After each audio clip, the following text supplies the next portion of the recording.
So, for the past 5 years or so, I've been using the same helmet. It is a LS2 Vector Evo Fluoro Orange, and it's done me well for those 5 years. It's not the priciest of helmets. It was 175 quid when I bought it.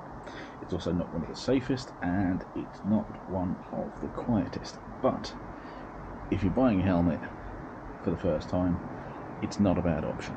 It's really not. But it's 5 years old now, so I need something a little bit newer to replace it. And that's where this comes in from Shoei. This set me back £500. I believe the official retail price is £580 for this particular model.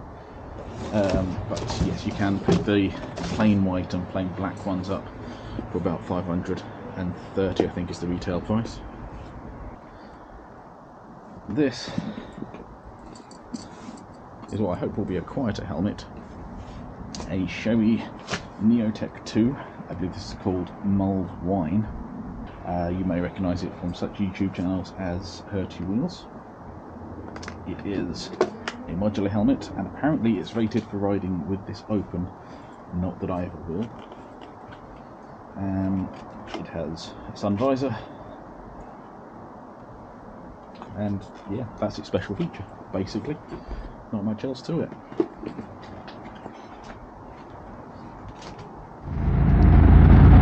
Well, hello everyone, I'm Flowrider, this is my world. Welcome to my rather damp, squib existence today. Disappointingly, this is the second time I've recorded this video. Never mind, the first one I got back, discovered the sound didn't work, so although it was a lovely bright sunny day, you couldn't hear me. Some would see that as a blessing, I guess. Anyway, how are we all doing? Hope you're well.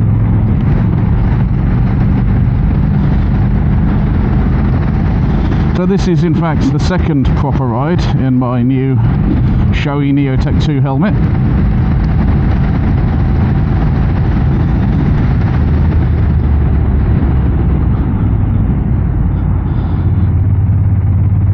I have no idea what the sound is going to be like on this one either. We shall find out.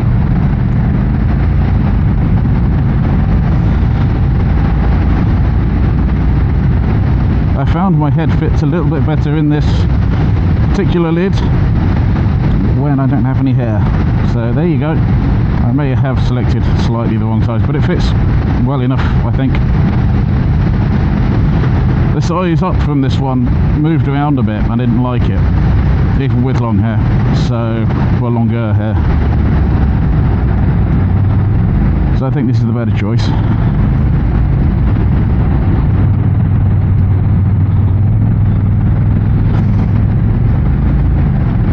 I don't know how quiet it's going to be either. It does seem to be quieter, although I can still hear the wind rushing by. It's quite a windy day today.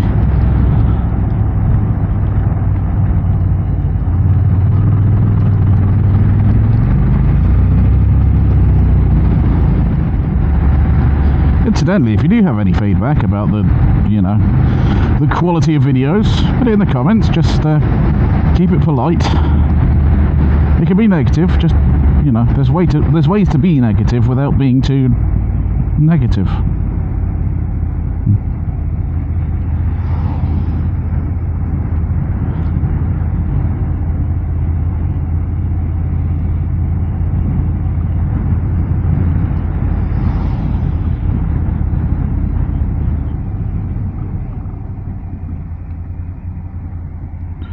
Okay, so we're going that way. Essentially straight on, but the direction given was turn right and then turn left. I suppose technically it is.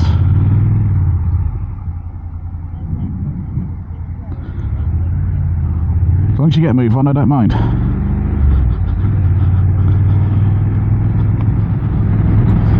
I thought today would be the better day of two. This is Friday the 21st of July, so as you watch this probably only a week ago. 22nd, I think, is supposed to be thunderstorms again.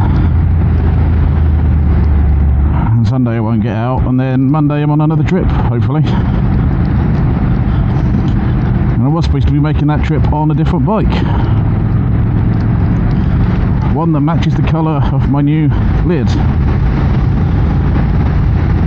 But it looks like that's not going to be a thing. The Triumph is back in the shop. I took it in for a rear tyre about 2 weeks ago now. And I said to him at the time, I said, can you have a quick look at the rear brake? Something's not quite right with it.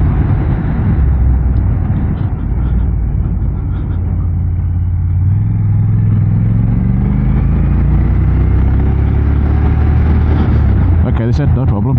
So when I sat upstairs, had one of their cooled drinks, because their coffee machine doesn't do tea. How is that a thing?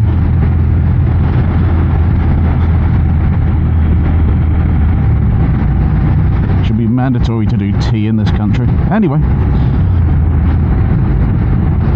that view. That's where we're going.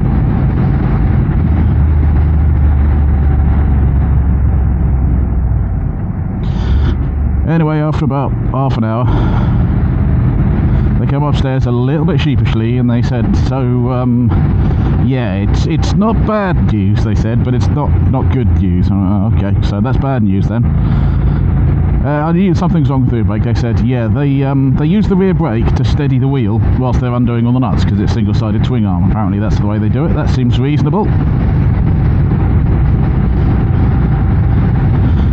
And they put the brake on as they normally do, and when they released it, the brake didn't release. It clung onto the disc. And I hadn't used the rear brake all the way to the bike shop because I didn't know what was wrong with it. So it was a nice cold brake. So it's not sticking because it's hot or anything like that. It's genuinely knackered. I said, okay, no problem. So what's the diagnosis? What's the problem? How much is it going to cost, sort of thing? And yeah, that's where it comes. He said, oh, well, we're pretty sure it's the master cylinder. But obviously when we change the master cylinder, we change the pipes, and we change the pipes to do this and that and the other. And okay, so this is an expensive job. Not a hard job, not a difficult job necessarily, just expensive and labour intensive. Plus obviously the cost of fitting the tyre. Thick end of 4 figures basically is what they've quoted, which is a lot of money. Of course the other problem is they don't actually have the time in the workshop to do it. They estimated 2 weeks. Well, 2 weeks ends today. Actually, it ended 2 days ago, I think, because it went in on the 5th. So it's a little overdue.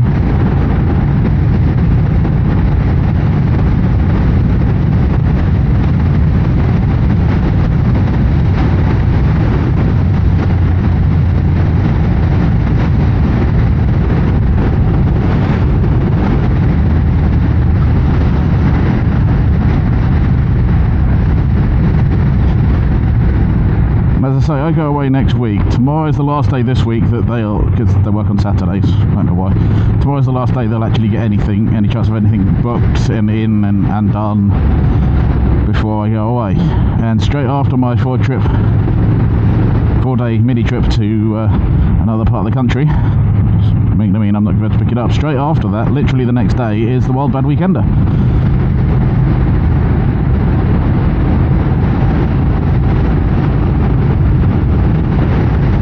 Sun over there.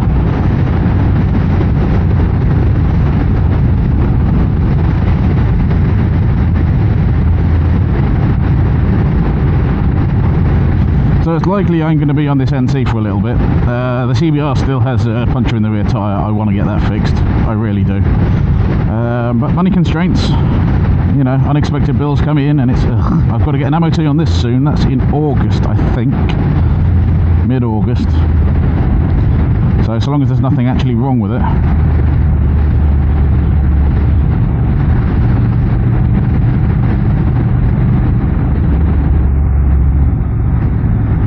I think the screen on this is turned off, that's not good.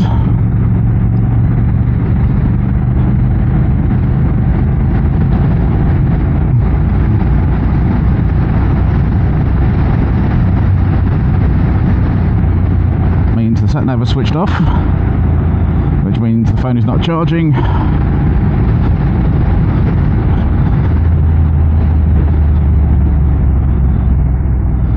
like a nice pull-in place. Well, relatively okay pull-in place.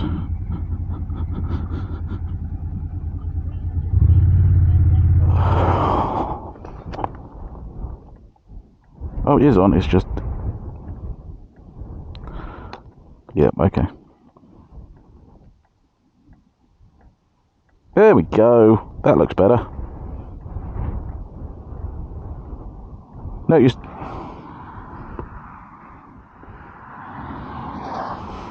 Oh, so let's give you a look at the sights. On top of hills. That's what they say up here, you know, hills. They don't say the H, it's silent.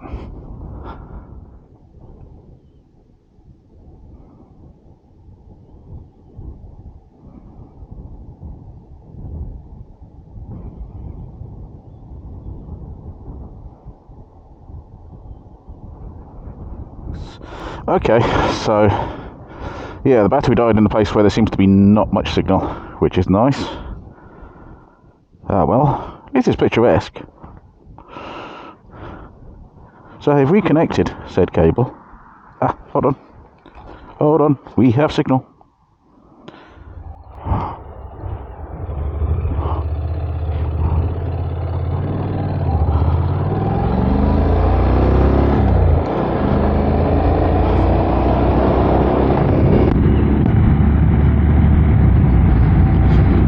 So what was I saying? Oh yes, the Triumph is in the shop.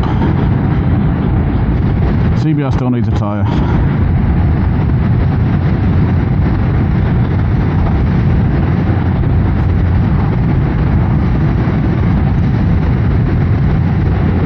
And this is due an MOT. It's all good.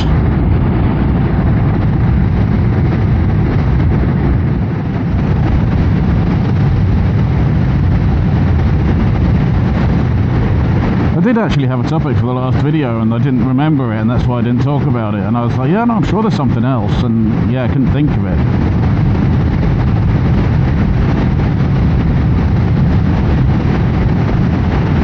Talk Customs. I know, it's old news now. The subscription-based communication system. And I've heard quite a few people talk about it. About how going to a subscription service is a terrible idea. It's never going to work, and after 2 years you've basically paid for a more expensive unit that had all the features for free.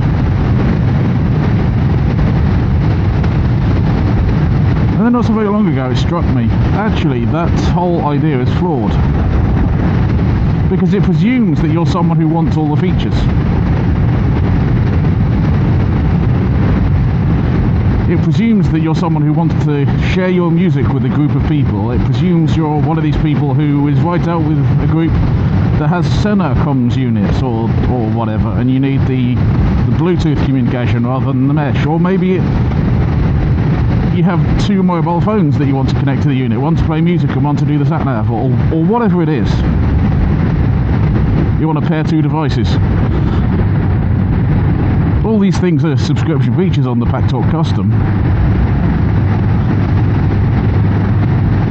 But if we're honest, how often do we use that sort of thing? I mean, I've got 2 phones paired to my Cardo now. I've only actually got one of them on me. I don't really use the other one with the PackTalk anymore. So I could just have one phone, I don't need the second one. The only person I speak to at the moment on comms is my brother, and he has a PackTalk Bold, so I don't need Bluetooth communication at all. I don't share music with him, why would I? And he wouldn't share them with me. So all these features are basically pointless. And I look at the basic features of the Custom and I think, do you know what? For someone out riding on their own who wants to listen to music, for someone who communicates with PackTalk PackTalk Bold people all the time, or whatever the top of the range one is it Edge? PackTalk Edge? You know, anyone who's got the mesh system, why would you need the subscription stuff?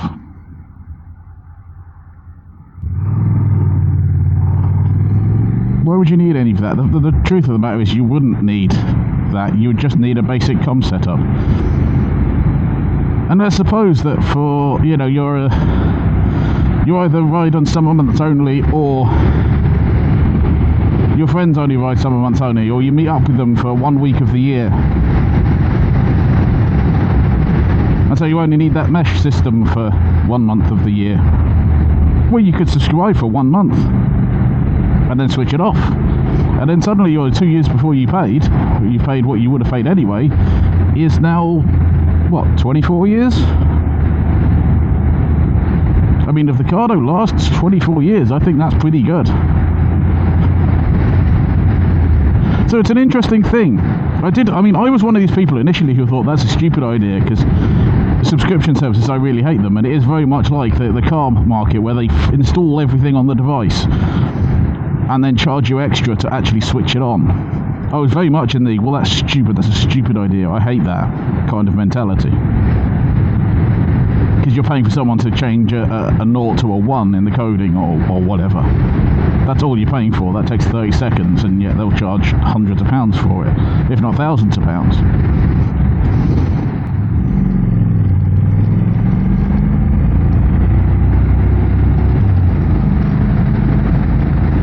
So it's kind of odd. There is, I think, a definite market for it. How big that market is a different question. It's a nice sort of budget way into the market. In that sense, it is... Oh, hello. Nope, can't go that way.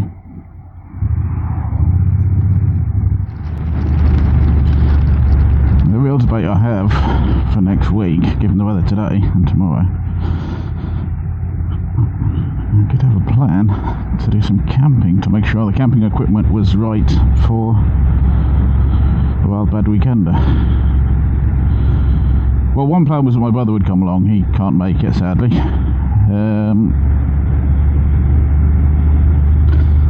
So the other plan is that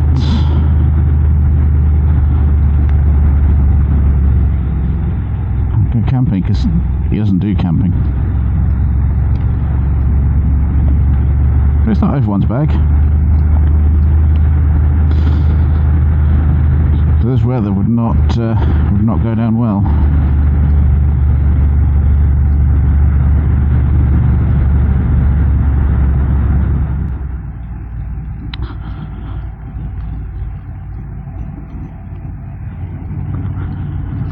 This is a weird road setup.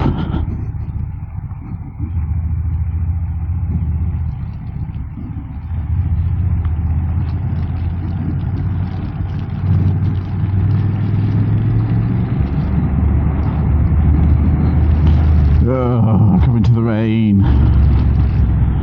Why is it raining?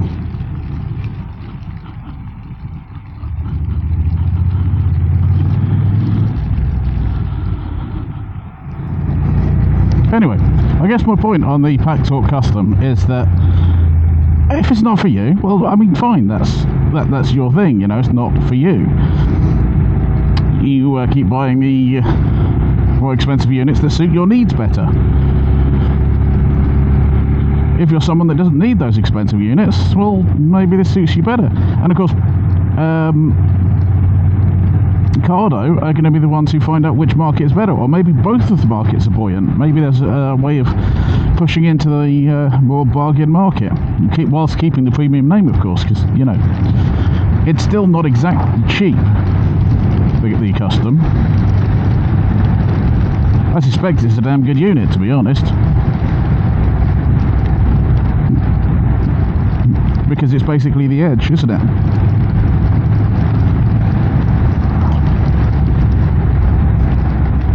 I don't think this is quite the same as the car market. I did originally. I said, well, it is basically the same thing, isn't it? You're unlocking these. But I was under the impression that it was replacing the Edge and whatnot. You know, they were going wholeheartedly into this subscription model, and that I would have gone, no, do you know what? That's terrible. That's a terrible idea. It won't work. Well, it's not very well, because people are going to push against it. But actually, for them to have the two, so you have your choice as to which one, that's That's actually quite a clever idea, I think, on their part. They can measure which one's better, which one's actually going to work, and they're not putting all their eggs in one basket. They're sort of feeling the market, as it were. Hello, sir.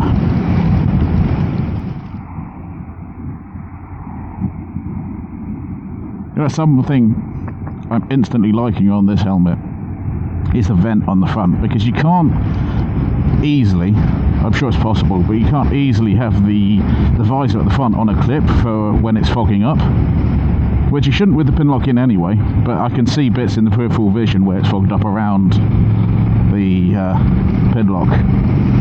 And on my other helmet, on the LS2, I could lift the helmet or the lid, the visor even, third time lucky, the visor just a smidgen, so it wasn't quite locked, and it would, allow airflow to clear the visor. With this, you can't seem to do that. There's not a position to sort of clip it into, it just clicks shut. But the vent at the front does the same job. So I no longer have that issue whereby on rainy days I have to decide whether the bits of the visor are going to fog up or whether I want protection from the rain, because if you lift the lid slightly you get raindrops coming in and to the inside of your visor and things like that. I no longer have to make that choice. The vent does it. That's pretty cool. It does, however, blow air into my eyes. It's a nice wake-up thing, but at the same time, it makes my eyes water. I can't see around you.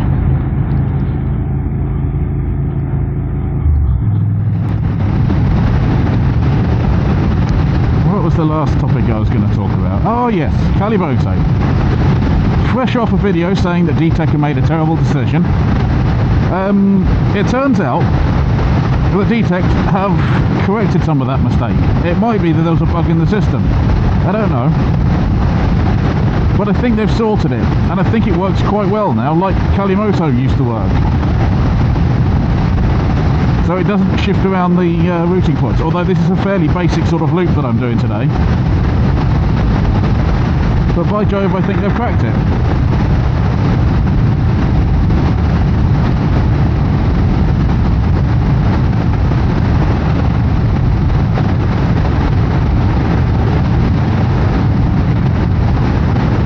Calimoto, on the other hand, have made an interesting choice. Hot on the heels of me finding out that DTEC doesn't really work properly, and just after they had sent me an email saying that they were changing things, I got an email from Calimoto saying that they were changing things. And I think most of it's going to be fairly pointless stuff, really. Exporting GPX files on the free app is now limited. Okay? If you want to do it on a regular basis, you'll want to buy the premium version of the app. Oh, okay. No, DTEC essentially did that, so yeah, why not? Fine.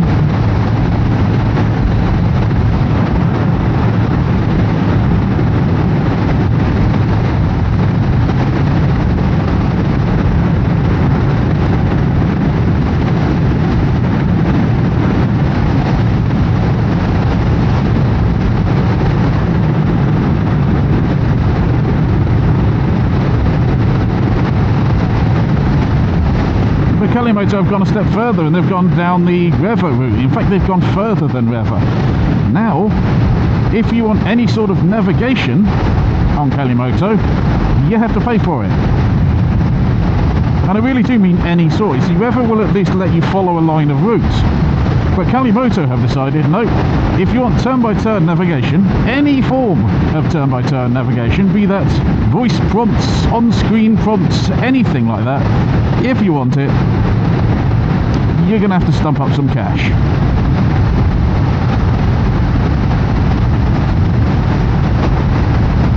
Sorry, Calimoto, I think you've just lost my business. I mean, granted, you weren't really getting anything from me anyway, apart from maybe the occasional mention on videos, but why would I bother doing that now? I can't use your app unless I pay, and I'm not prepared to pay when there are other apps out there that can still do navigation. So it's essentially, for me, just a journey planner.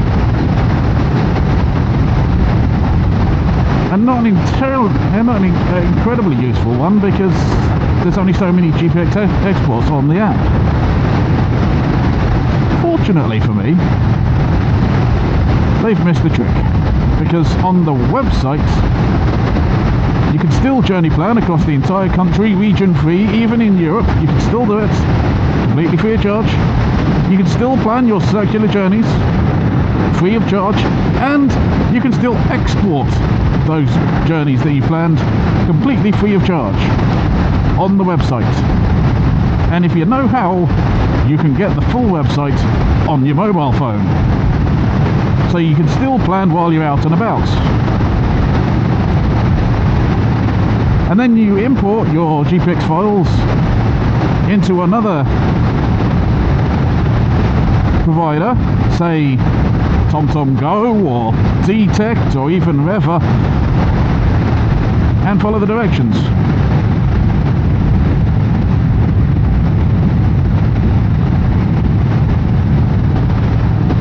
I really do think you've scored an own goal there, Calimoto. I really do.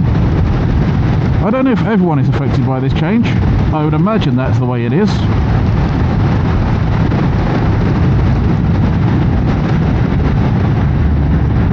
That was not a clever place to do that.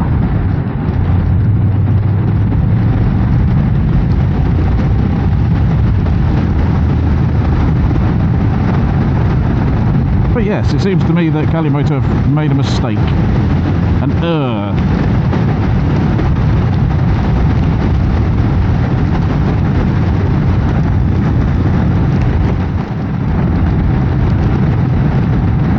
It's a bit silly saying they've lost my business, but I mean, I don't see the point in using the app anymore. I'll go and use the website happily, freely, plan my journeys if needed on there rather than Detect, although to be fair, I think most of the time it will be Detect anyway that I put it on, because I use that for the navigation at the minute.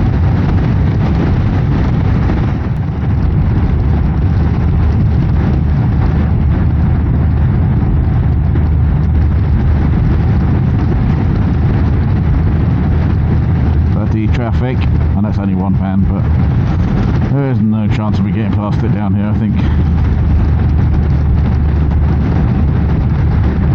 Yeah, so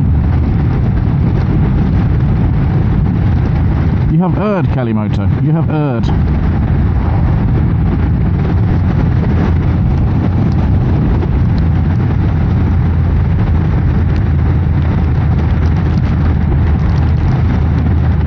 I don't know if they'll change it back. I think there'll be enough people taking it up that they won't notice.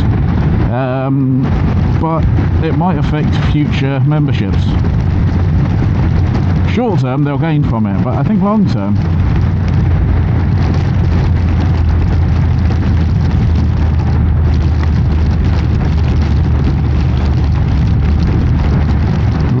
it may not work.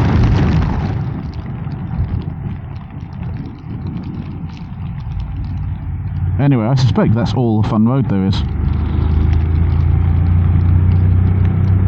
And I'm getting very, very damp.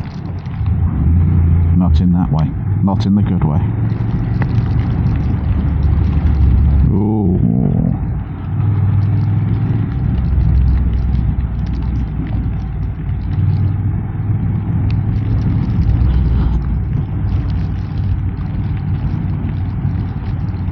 So on that bombshell, I shall bid you adieu.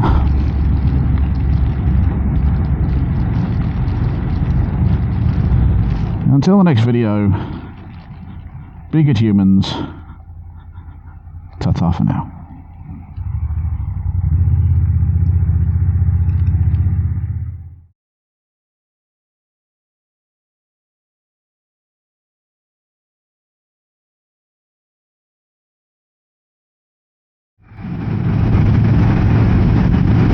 Oh, now the sun comes out.